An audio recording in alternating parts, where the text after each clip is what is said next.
I need to start this whole thing by being very clear about a few things, I guess.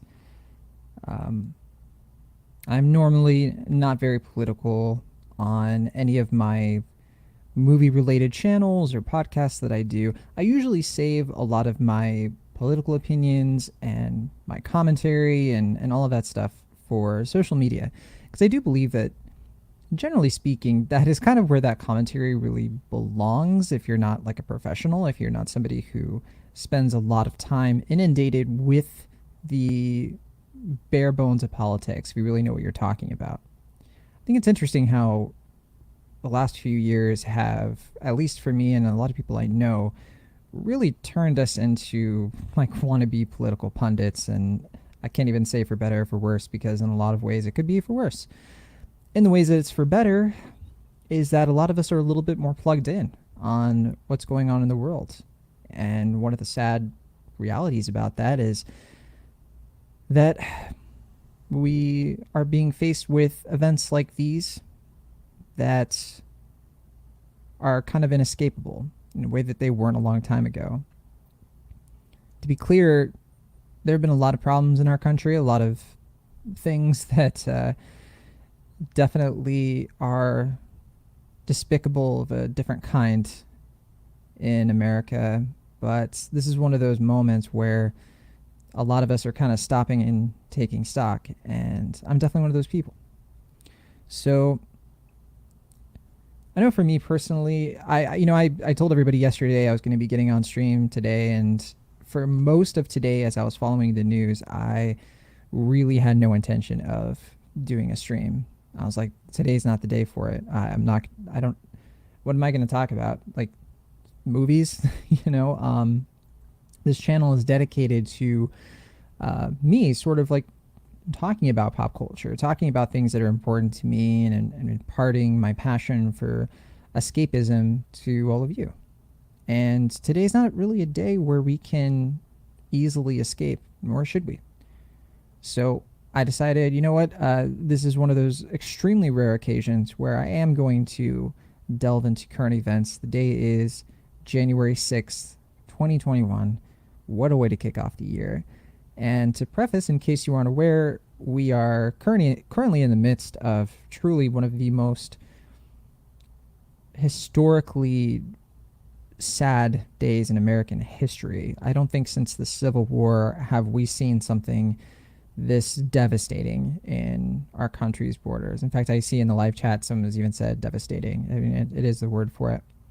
And the situation, if you're not aware, or if you're catching this sometime after the fact and you don't know what I'm talking about, here in the United States, that is where I'm from, that's where I'm streaming here from.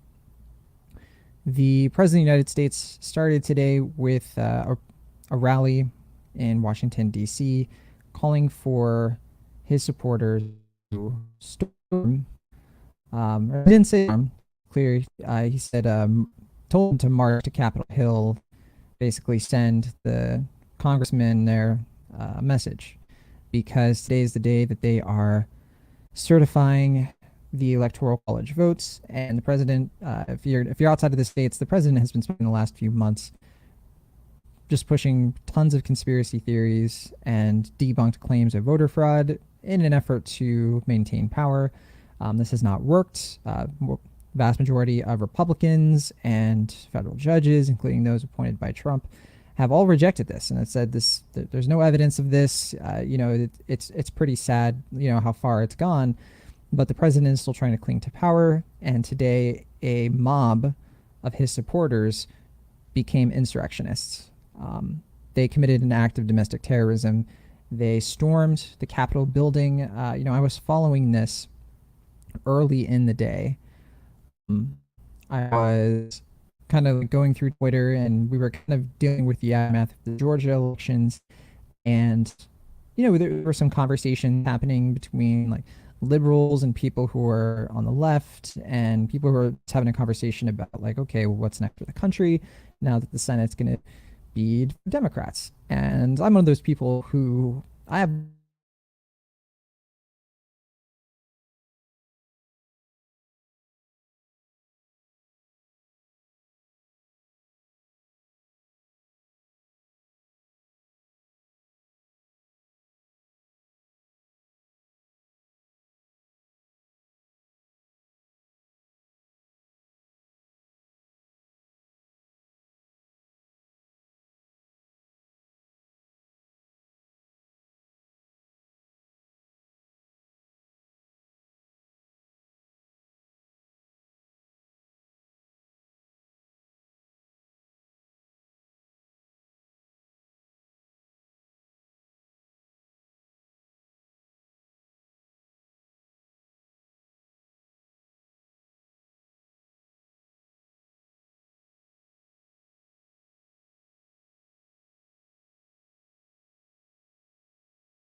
Okay, I have no idea what that was about.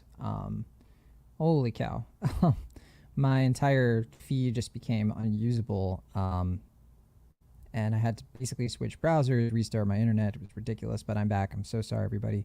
Let me try to get back to what we were talking about. I probably have to restart this whole thing just because, holy cow.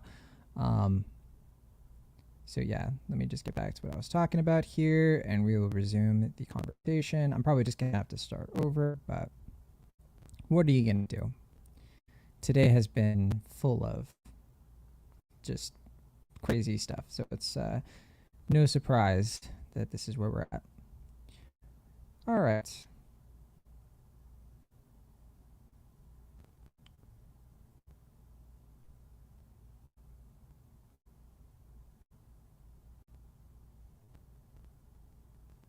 Okay. Yeah. So, like I was saying, I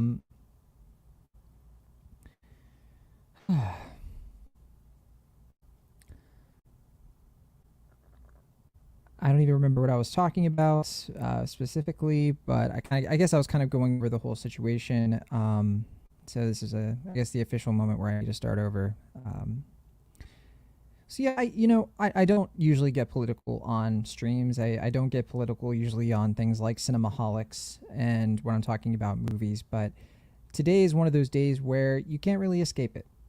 And to see what is happening in DC right now, it really is a tragedy for America. It's a tragedy for people in this system who have allowed this to happen. And I'm not about to get up here and try to make it sound like, man, this is everybody's fault, because there are very specific people who deserve and who deserve responsibility or blame, and they need to take responsibility for this situation. And right now, I'm not seeing that. I'm seeing a lot of excuses right now. I'm seeing a lot of downplaying over this situation, which is, unfathomable to me that literally a mob of people stormed our government building where our laws are made in order to overthrow a free and fair election, in order to thwart the peaceful transfer of power. And they were doing this at the behest of the President of the United States, who told them this morning to go to the Capitol, telling them that if they don't fight, it's the end of the country. And in response to all of this, I've seen a lot of excuses, a lot of rationalizations from people who should know better, who I think, deep down know that what they're spewing is complete bunk, which is this idea that this was really this was a false flag, that these protesters, who we have identified as actual people within,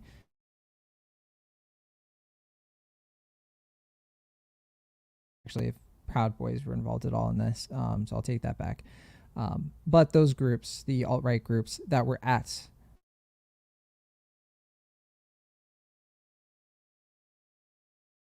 bananas to me that this situation can happen, and we do have some people reckoning with it and taking it for what it is, but we have even more people who are on Facebook right now, who are on Twitter right now, grasping at the faintest straws.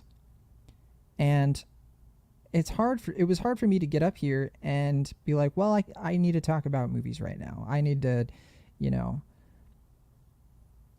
on the one hand, I think that if you are in this situation where you've been following the news today and you've been devastated by what's happened, I think now's the time, and I should take this advice myself, to unplug. Don't unplug fully. Don't pretend like this isn't happening, and move on from it and turn your ears off. But I think we all could use a little bit of a break if we can, if we are privileged enough to have that.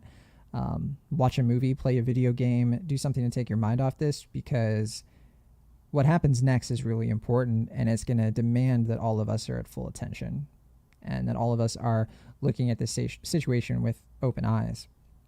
I want to kind of go through the events of today in a little bit more detail. I don't want to just kind of leave it at that, honestly, and so I'm going to switch over to here. I think it can be really easy to get lost in the noise of everything that happened. So I'm pretty grateful for this Mother Jones article.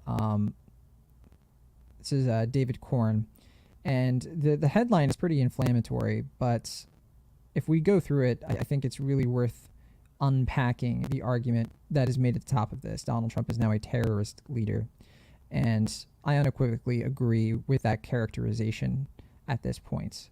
He egged on and pushed a mob of a government building in order to protest the peaceful transfer of power in this country. He told domestic terrorists, "We love you, you are very special." There's so much wrong with what this president has done over the last 4 years, and this is one of those moments where it really is summed up in just a single day of his behavior. To a degree, I don't think we've really seen in this country since perhaps Charlottesville. So just going through this, I think this article really breaks down everything that happened here. Again, this is Mother Jones.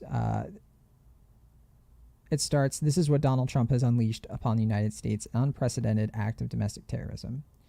A violent mob incited by his false claims of a stolen election stormed the U.S. Capitol, causing chaos, smashing windows, vandalizing offices, and forcing evacuations and lockdowns." I don't know if you were following up, but yes, senators and congresspeople literally had to evacuate the Capitol today. There were looters ransacking the U.S. Capitol.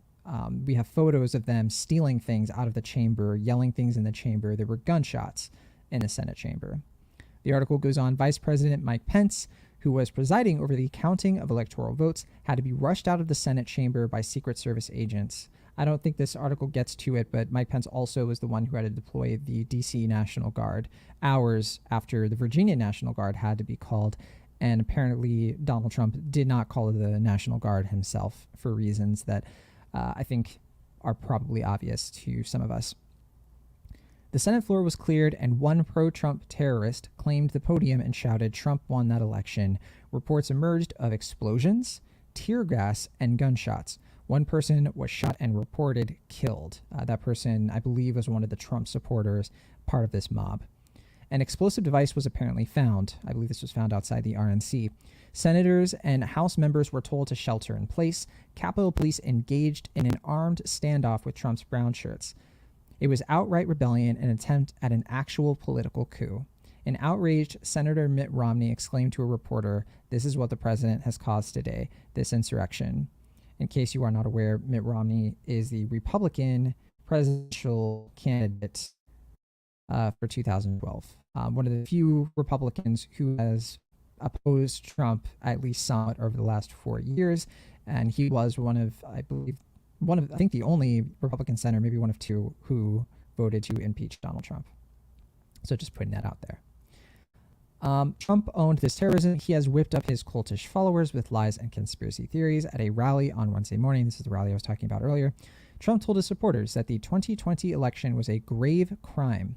The president called the election a crime, and that Republicans and Democrats on the Hill were about to destroy American democracy by accepting the results. You know, plenty of years ago, I was a hardline conservative. I went to a conservative Christian college. I knew all the ins and outs of defending conservatism, evangelical conservatism, and I truly believed in it. I truly believed that it was the future of this country and the country needed to be saved by liberals. And I remember during this time in my life, that there was a lot of hoopla over how Democrats used incendiary language. And it kind of went back and forth. And there were times when Republicans were accused of using incendiary language, particularly with Gabby Giffords. And there was this seemingly bipartisan effort to tamp down the language.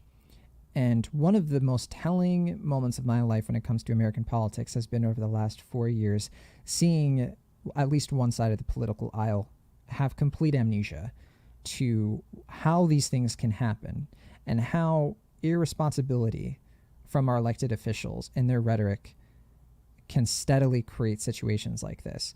I think this article gives a pretty good picture of how we got here, but I don't think it should be lost that this is not a all of a sudden thing. This is a moment that Donald Trump has been building up to for a very long time. He has been encouraged. I think actually this article does get to that, so let's actually move on, and I'll go from there. During that event, Rudy Giuliani, Trump's lawyer and chief coup stirrer, called for trial by combat. That was, again, this morning. Trump directed his frenzied supporters toward the Capitol, where they breached police lines and took over the building. They shut down Congress. They terrorized lawmakers and staff. They fought with security forces. They broke American democracy. I believe Congress is as weak to carry on the people's business, but yes, it is not lost on me particularly that they were successful. They were able to stop the process, at least temporarily, of certifying the election to Joe Biden, which is the constitutional path. It is something that I never thought in my lifetime would be attacked like this by the powers that be, that would be attacked by by elected leaders. There's always been the threat of domestic violence and domestic terrorists. That is nothing new. But that it was brought on, and as this article says, this is all Trump's doing. That is the thing that really grinds me. That he had the gall to go this far, and as we speak, has yet to really pull back on any of it. The article continues. He has encouraged violence among his supporters since the 2016 campaign. Okay, yeah, this is what I was about to get at. At his rallies, he encouraged followers to assault protesters and provoked violent threats against journalists. During the Black Lives Matter protests, he threatened to shoot looters. Do you remember his tweets? When the looting starts, the shooting starts, or something to that effect. That was Donald Trump. When asked during a campaign debate if he condemned the Proud Boys' violent pro-Trump shock troops, he told them to stand back and stand by. Wink, wink. I know over the last few years, whenever we've gotten up and said something is wrong with this, that you are supporting somebody who is unstable, who is encouraging violence and is cozying to white supremacists and people who are capable of real violence against the country. We were told we had Trump derangement syndrome. We were told that we were overblowing it, that the media was overblowing it, that people like me had nothing really to worry about. And look where we're at today. An American center of democracy was taken over by these people. It's not like we weren't warned. Michigan faced the same thing earlier this year when domestic terrorists, alt-right, I believe they were anarchists in that case, actually stormed the Michigan state capitol in order to take Governor Gretchen Whitmer hostage. That happened not this year, because now it's 2021, but that happened within the last, I think, 6 months? That happened early summer, something to that. I forget exactly what month it was in the year, but that happened in 2020. And we're in this place, and we keep saying these things, and they keep happening. And so this is why a lot of us are very frustrated. You can probably hear the frustration in my voice, because what I want to do right now is not be on this stream talking about how I feel like my country is in such a dangerous place that there are riots and there's insurrection happening in states all across this country. I want to talk about other things. I want to be able to talk about things that bring people joy. That is something that actually makes me happy to do. But right now I have to tell you what's actually going on outside of fiction, which, boo-hoo me. I'm not complaining, honestly. I'm just saying that this could have been so easily avoided by responsible adults, and we are quite lagging in that regard. The article continues. Trump has long played footsie with far-right radicals. Elizabeth Newman, a former Department of Homeland Security official who focused on counterterrorism and threat prevention, contended in a Washington Post op-ed that Trump has been fomenting violence, quote, language from campaign materials, and Trump's extemporaneous speeches at rallies have been used as justification for acts of violence. His inconsistent and muddied criticism of violence and white supremacists, she pointed out, exacerbated the problem. Extremists thrive on this mixed messaging, interpreting it as coded support. This is another thing that people have been kind of like mocked for online for pointing out what he's doing and saying, yes, he is using coded language. He is getting away with not saying the out loud part that out loud so that these people take what he's saying as complicit support for him. This is why the Charlottesville comments were such a big deal. It's not just that he said there were fine people on both sides, it's what that meant to those people and how it helped validate what they were doing. There is a huge problem when your rhetoric allows extremists, people who are prone to violence, when it allows them to feel like what they are doing is working and they can get away with it. Because that is extremely dangerous. That is something that cultivates real fascism. And we are at the point where the president is openly trying to enact a fascist. I'm not exaggerating there. I think it is fascism when he is trying to cling to power illegally, pressuring our state officials, like in Georgia, to engage in election fraud, something that is probably illegal what he did, and he could be prosecuted for. Doing all of this and clearly having no respect for the Constitution, for the rule of law in this country, and as it happens, his supporters continue to make excuses. They continue to say it was really Antifa. They continue to say this conspiracy theory, media is overblowing it. I know in the early hours of when this was happening, before the insurrectionists had actually breached the doors and got into the Capitol. Actually, no, I think it was right after that. I was seeing people on Facebook who were saying, oh, they're just walking through the Capitol and the media is calling them aggressive. This was after shots had been fired inside the Capitol. This was after videos had come out where we can see blood outside of the Capitol steps because of these skirmishes. And that's why I'm at a loss, because as these things happen, they're on video and we can see them. There is an entire ecosystem of information actively trying to keep those videos and those facts away from the people who need to see it the most. And they choose to insulate themselves in these echo chambers that keep that information away from them. I'm able to see what they're talking about. I'm able to go on there and I'm able to see the memes. I'm able to see the conservative spin.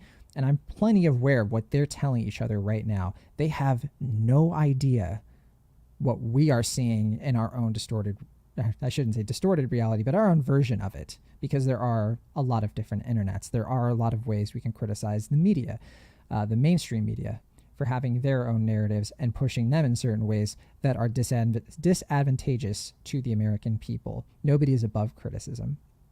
But in this scenario, there is a clear bad faith exercise of delusion happening with the American right. And I have to get this out there because this is an existential threat on everything that I personally love about this country and what I get to do when it comes to film and pop culture and what I like to do professionally. The article continues, by depicting his electoral loss as a theft and profound threat to the nation, Trump signaled to his followers, especially the extremists, that now was a desperate time requiring desperate measures. That's not a quote from the president. I don't think he ever said anything to that effect. With such talk, he has become the instigator of one of the most significant terrorist actions in modern American history, at least recent history, because America has done pretty terrible things. I kind of tweeted this earlier, but there's been a lot of tweets to the effect of, this is not who we are. And that's pretty ironic because, sure, usually we're the ones who instigate these coups in other countries. Look at Iran-Contra, for example. But Trump is not the sole author of this horrific assault on the U.S. government and the citizenry. He has been enabled and supported for years by the Republican Party, Fox News, and other right-wing media, and the conservative movement, even as he fueled hatred and division and his corruptions were repeatedly exposed. This is especially galling, by the way, when I was seeing Ted Cruz, the senator from Texas, lecturing Beto O'Rourke about division. And there's just no irony. There's no shame in that man who, if you recall in 2016, had a day where he was like, you can't, he was actually against Trump and saying that you should vote your conscience and all that. I believe it was the Republican National Convention. Since then, he has shamelessly grafted himself like a parasite to the Trump party.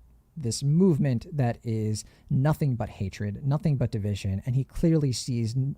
I mean, I think he actually knows what he's doing, but he is putting out this persona of like, gee shucks, you know, the problem is Beto O'Rourke telling me that I'm complicit in this.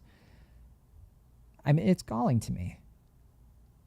It really would take for the people who still follow people like Ted Cruz and Donald Trump and the rest. What is it going to take? People have already died in this situation. Look, I mean, we look at what happened with the pandemic. We look at the electoral losses in Georgia, of all places. Not to take anything away from the incredible grassroots organization, grassroots efforts that were organized there, but they are seriously looking at a situation where Joe Biden, one of the most moderate Democrats, milquetoast Democrats in our time, managed to beat Donald Trump by what, 7 million votes, and took back several states that Trump had gotten in 2016. They lost the House, they lost the Senate, and all they really got out of it was what, like a tax cut for like the wealthiest Americans. A tax cut, by the way, that is designed, and I believe in the next couple of months, to roast the middle class because those tax benefits are going to go away, except for the uber wealthy, and a 6-3 conservative Supreme Court. That's what they got out of this. And this is one of those things where I truly don't know what it would take. We often go back to the like Donald Trump comment from 2016 of like, I could shoot somebody on Fifth Avenue and people would still vote for me. And we are so beyond that at this point, where the Trump could send a mob to Capitol Hill where somebody has died. More could die tonight because there are still riots happening. There are still people out past curfew. There's people who've had their heads bashed in. And tens of millions of Americans still support this man, still believe the true threat to this country is the mainstream media, instead of rightfully seeing that the mainstream media is not a threat. It is a manageable nuisance that needs reform, that needs accountability, but is not an existential threat to our country in the way that these domestic terrorists are, who are literally trying to thwart the voting power of 80 million Americans who said no to this after 4 years. The article continues. They excused talk about Republicans, they excused his aiding and abetting of a foreign adversary's attack on the United States. Speaking of Russian election interference, I believe today we even got some news that Russia hacked us again. So there is that. They turned a blind eye to the brazen abuse of power that led to his impeachment. They cheered him as he downplayed a pandemic, ignored public health guidance, and allowed tens of thousands of Americans to perish in preventable deaths. They remained silent as Trump repeatedly demonstrated he had no respect for democratic norms or the basic norms of decency. They remained silent as he presented tens of thousands of lies and false statements to the American public. Instead, they protected him. They hailed him as their leader. Why did they do this? They did it for power. That's all it really comes down to. They did it because Trump is a liar and he is a con man who was successful in convincing a wide swath of this country in what he was telling them, and the Republicans lacked the strength to break out of that.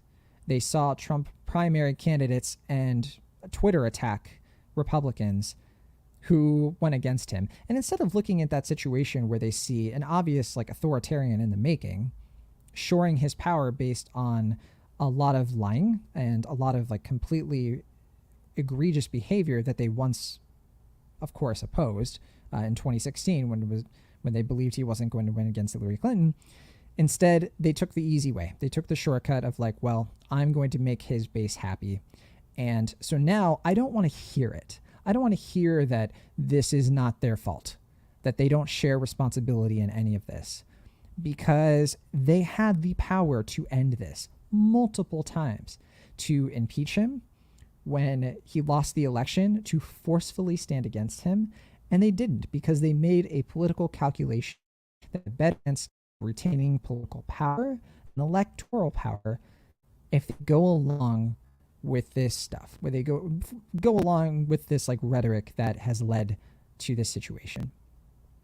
Shortly before the violence broke out, the article continues, Senate Majority Leader Mitch McConnell, soon to be Senate Minority Leader Mitch McConnell, did deliver a speech explaining his decision to oppose Trump's attempt to overturn the election, and he spoke emotionally about protecting American democracy and preventing it from entering a death spiral. This performance came far too late. Trump and his allies had been laying the groundwork for this coup for months. And though blowing up the election was a Trumpian bridge too far for McConnell, he and other Republican leaders had long accepted Trump's authoritarian rhetoric and moves. Afraid of his base, they empowered Trump and permitted their party to become a cult of personality centered on a pathologically narcissistic wannabe strongman. We heard repeatedly that they knew better.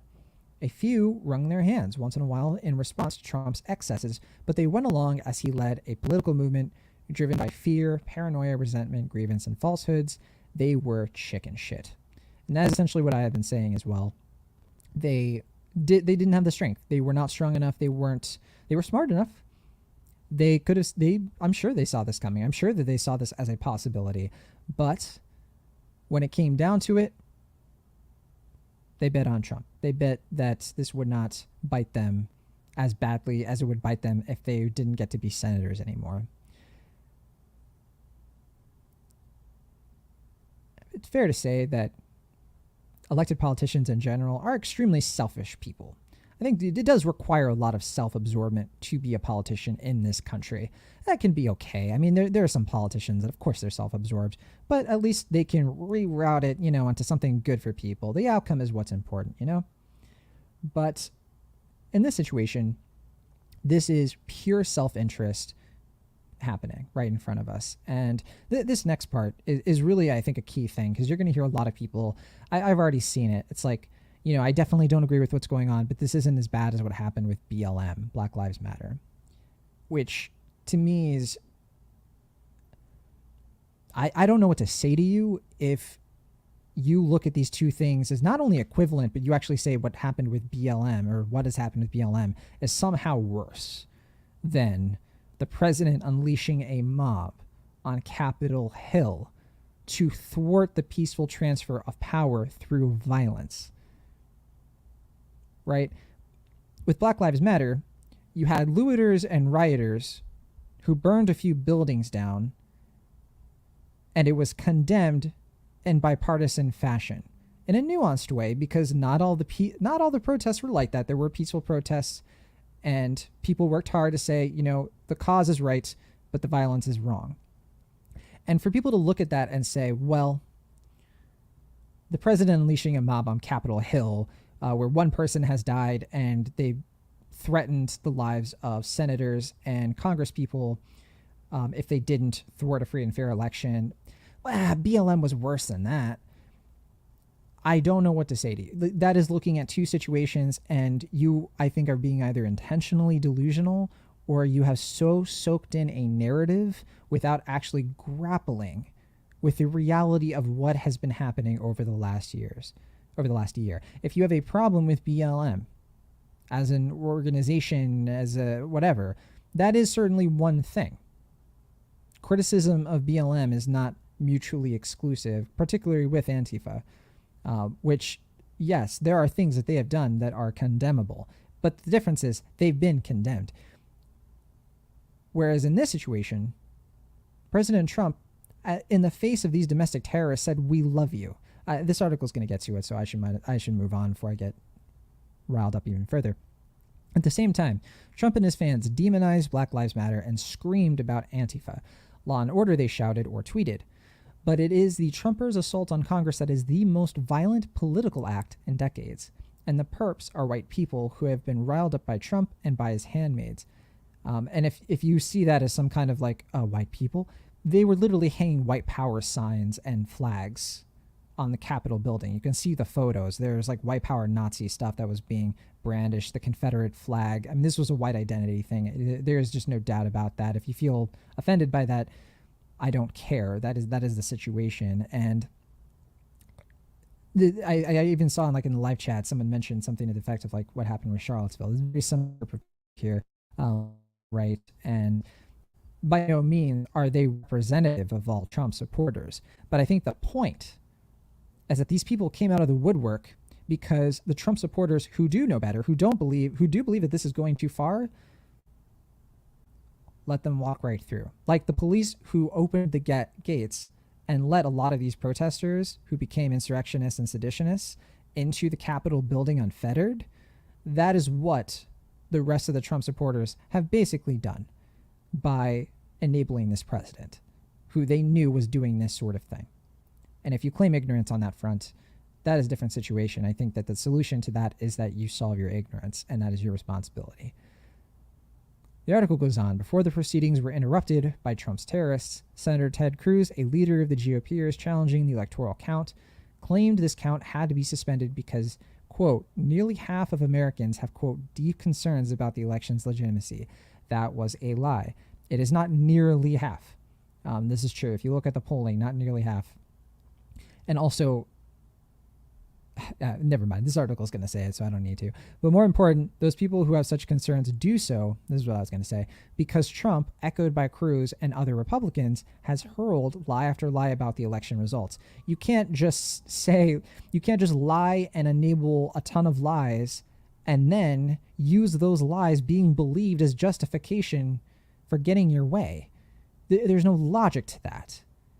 You can't celebrate in the fact that you were successful in fooling gullible people, especially when the majority of people know what you're doing and do not agree with it and have debunked you thoroughly. But that is what was happening earlier in Congress today. I believe that is what is probably happening right now if the Senate has reconvened at the point. They created this cauldron, the article says, and the Republicans continue this attempt to subvert the election once order is restored to the Capitol. It will show they are in league with violent extremists to serve Trump and retain power.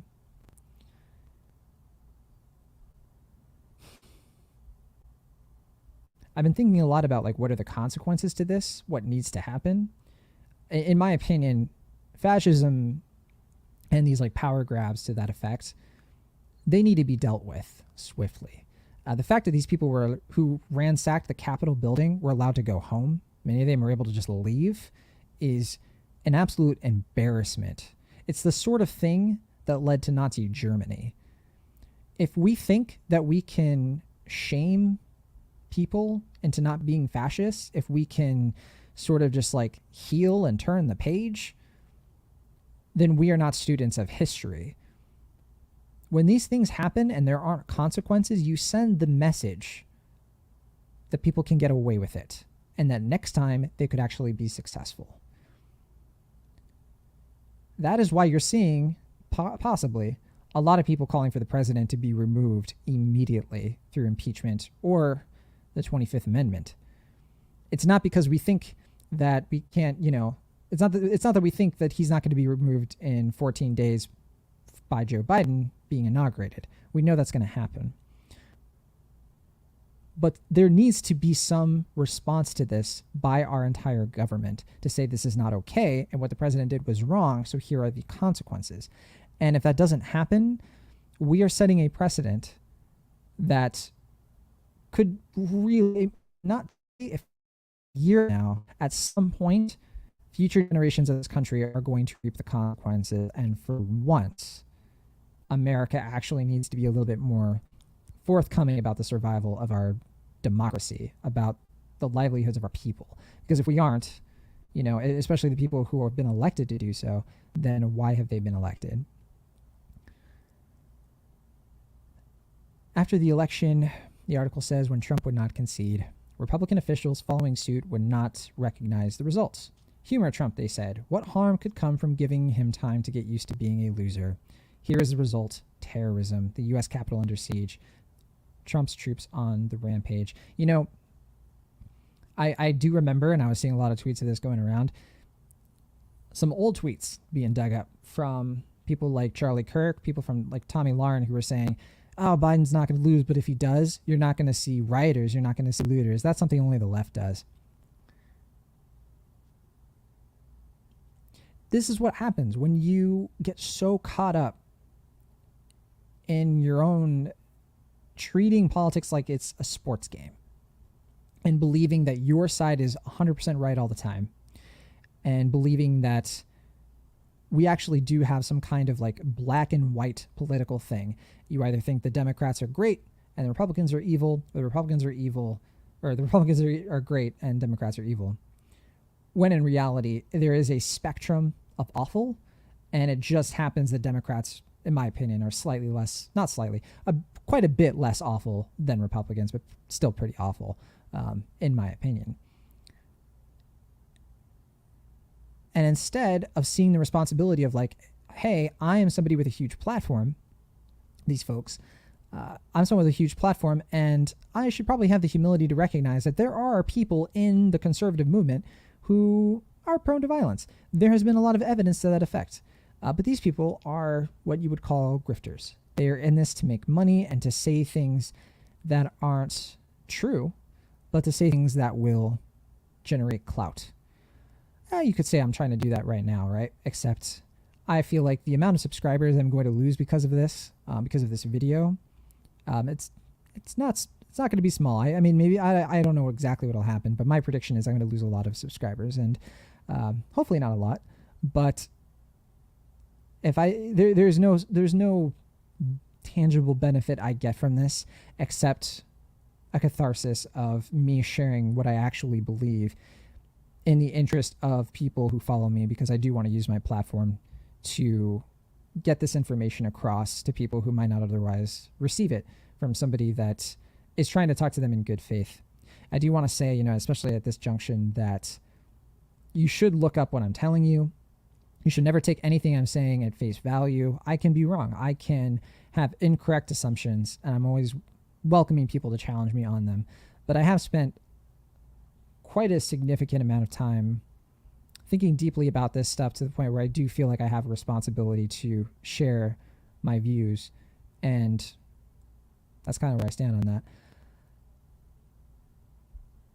The article continues: the United States diminished and disgraced, and Trump, despite pleas from former aides and others, doing little to control the furies he deliberately let loose.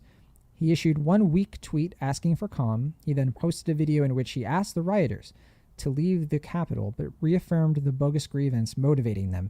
The, quote, election was stolen, and, quote, everyone knows this. He then added, we love you. This is the weirdest thing. We love you and you're very special, he said in that video. He said this to, as the article says, he told the criminal thugs who had overrun Congress that he loved them. He would not repudiate them. Again, what is Trump derangement syndrome? It's when people like me say, hey, when Trump does this, it's wrong, and it should be called out. Because if it isn't, it's going to happen again in probably a worse context. It's probably going to get worse. And what happened? We were right. It got worse. And I guarantee you that the people who called us TDS or whatever for years don't see the irony in that. Or they're not going to, I don't know. You can try saying I told you so to them, but I don't think it's going to get you anywhere. It is easy to declare this day a dark one, the article continues, but what is truly sad is that it is not at all surprising.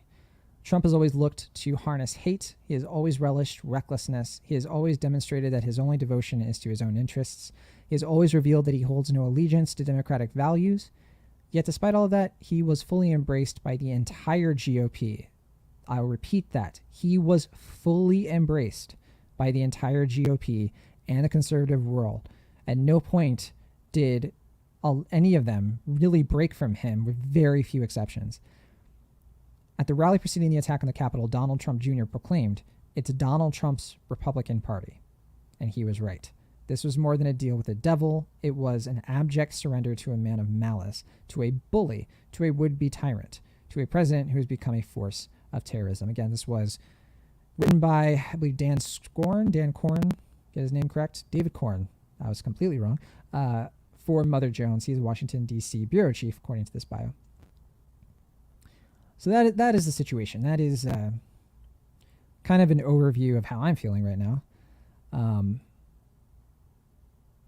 And how I'm seeing a lot of people. You're probably watching this because you're like, why is this going on? Why is this happening? And hopefully I've done a decent job of giving my take on it, on why I do think that this is happening, and where do we go from here? I can't tell you that I'm sure where we go from here, to be totally honest with you. I wish I knew. But I know where I'm going from here. My goal whenever I get into political commentary, which again I don't do here on YouTube. This is a very once in a blue moon kind of thing, but on Twitter, where I normally do this sort of thing. My advocacy is about holding politicians accountable, whether they're Democrats, Republicans, Libertarians, Socialists, Democratic Socialists, whoever. If you are somebody who has been elected to office and you do something that is against the interests of the American people, it is my opinion that you should be called out and steps should be taken to rectify the situation that brings us to this place where politicians feel like they aren't accountable, like they can get away with enabling a psychopath in the White House. The fact that he made it this far is an American tragedy. It's obviously a good thing. It is a victory in the realest sense that he is not going to be the president anymore, that enough Americans outnumbered the ones who let him into office. But as soon as I start to feel high and mighty about that sort of thing, I go back into the conservative echo chambers. I see what people I went to high school and college with are saying on Facebook. And it's not pretty. It is impossible to engage most of the time because I think the only thing that is going to change them is a repudiation of the pundits who got them there. And when I say a repudiation, I mean an actual sweeping change to American politics that de-incentivizes people from making money off of spreading misinformation online. That is a bipartisan, like whether it is misinformation that favors Republicans or favors Democrats, it doesn't matter to me. Until there is actual regulation of information on social networks that prevents people from believing untrue things very easily. And there needs to be a cultural change where people don't feel like they should be getting their news from random people on Facebook who have inklings of like, I think I saw a photo of an Antifa person dressed up as one of these protests. Until we solve that, this won't end. It's going to get worse. And on this channel, I'm committed to helping bring about the needed escapism from this stuff, because we do need it. We don't need to absorb politics 24 hours a day. It's not good for you, not good for me. But we do need to be aware of it to an extent. For me, I'm a masochist in that sense, where I feel like I do need to absorb quite a bit of it because I feel very guilty about my background and a lot of rhetoric that I've pushed in the past, a lot of racism I've pushed in the past. There's no excuse for it. I could blame, the factors, the nurture of my environment, but hey, personal responsibility, right? I'm the type of person who I can be very quick and very opinionated. I can be very quick to making judgments and jumping to conclusions on things. And I think at this point, I've never been more sure about how important it is for me to get over that and to not feel scared to get on a live stream to say what I really think. Because this is one of those days where I do think it is extremely and completely necessary. I'm hoping that tomorrow things are going to be calm, things are going to get better, and that maybe I can talk about a Pixar movie or something. I hope a lot of you take some time tonight to be with your loved ones, to be with your family. But then I also hope if you're feeling like I'm feeling, that this is unacceptable and we need to do something as a country together. Something that, of course, is safe and something that is responsible. Then I hope tomorrow you jump back into the fray and you read up. If you're feeling like you're confused and you're feeling like you don't know what's going on, that you seek out sources that are credible, and you seek out information from sources that, maybe they don't get it right all the time. I've said multiple times on this stream that I think that everyone should have a healthy skepticism of the mainstream media and criticism, because they deserve criticism a lot of the time. But I do think that a collection of these sources helps give you at least a close adjacent understanding of reality that is very different from what you will get in the right-wing echo chambers that exist right now, on social media, YouTube, what have you. But of course, if you're feeling like you need to log off and you need to turn off all of this, that is absolutely your prerogative. I saw the live chat started off with a regular watcher on here who said, gonna watch a Pixar movie to show up, to free more of what is going on in the world. So I think just like taking your mind off of this is really important right now, if it needs to be. But if you're feeling angry and you're feeling like you need to get stuff off your chest, I don't encourage you to lash out at Trump supporters, maybe your family or your friends, because that's not always the most productive thing you can do. I think a helpful thing is to confront them at least to some extent and be like, are you okay with this, with what happened? And ask them genuine questions and challenge them if they try to spread misinformation as needed. But of course, you always have to be careful with that, because family and friends know you the best and they can hurt you the most. So that is important. You want to make sure that you guard yourself from situations that will cause you unnecessary pain and unproductive pain. I know there are some of you who are ready, and you have no qualms about it, and bless you for that. But I know that's not everybody. Just kind of going through the live chat here. I agree with you, Lauren210. Yeah. What's going on in this country is devastating. I wish it wasn't happening. Thank you, my juice box. Been listening to Cinemaholics since early Maverick days. Thank you for checking out the live streams. I really appreciate it. I'm still figuring this thing out. I hope this is not an indication to anybody of like, John gets political every day. No, that's not the case. I mainly talk about films and pop culture, and I'm hoping to talk about even more stuff. I guess now's a good time to say this stuff is going to be available in podcast form as well. So if you want to listen to any of my streams without using YouTube, you can. You can just go to John in Theory on, I think it's already on Apple Podcasts, maybe Spotify, soon to be, but you can listen to these streams as well. And hopefully I'm doing them in a way that makes that experience okay. Yeah, I really wish we had supers in the world right about now.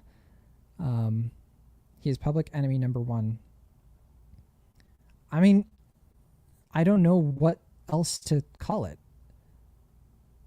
When one of the most powerful people in the world unleashed a mob on the US Capitol. And it's loaded, right, to say public enemy number one, but I have a hard time arguing with that, honestly, of like, he is a clear and existential threat to human life. He has been for quite a while. What he's done to people I know who are in DACA, what he did through family separation policy, and his handling of the coronavirus.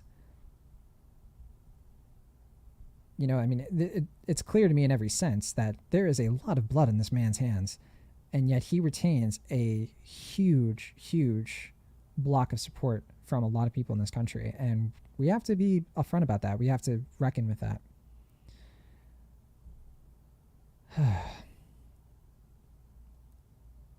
Yeah, I see some comments here about separation of church and state. When politics becomes something held with religious reverence, this is where we end up. I didn't even mention that there is a part in this where they raised a cross, and I wasn't sure what the context was for that. A lot of people were like, is this a Klan thing? And I don't think that that's a bad conclusion to jump to if you're not aware the KKK would burn crosses and everything. But it would be at night. I think considering what we saw from this crowd at other parts of the insurrection, including white power symbols, Nazi symbols, things that were clear like white power, and the Confederate flag, of course, being brandished in the Capitol building, which first time in American history that's ever happened. Yeah, that's another thing. It's hard for me to argue that wasn't the case. So thank you everybody for watching. I'm going to take my own advice and jump off here. Thank you for checking out John and Theory. I'll see you all tomorrow, hopefully for some lighter topics. But don't be surprised, of course, that is not going to be the case if things escalate. I'll be back here just to tell you what's on my mind, no matter what. So have a safe rest of your day. Stay safe, especially if you're in the DC area or if in any of the other states. We didn't get to this, but this is happening in other states. I believe Oregon, Kansas, Texas, maybe some other places I'm not aware of. Definitely be careful, and definitely look into this stuff with an open mind and with a guarded heart, and make sure that you don't let anybody tell you that America is this isn't who we are. Clearly, it is. This is who we've been for quite a while, and we have a lot of work to do. So, I hope a lot of you are willing to engage in that work. See you on the next one.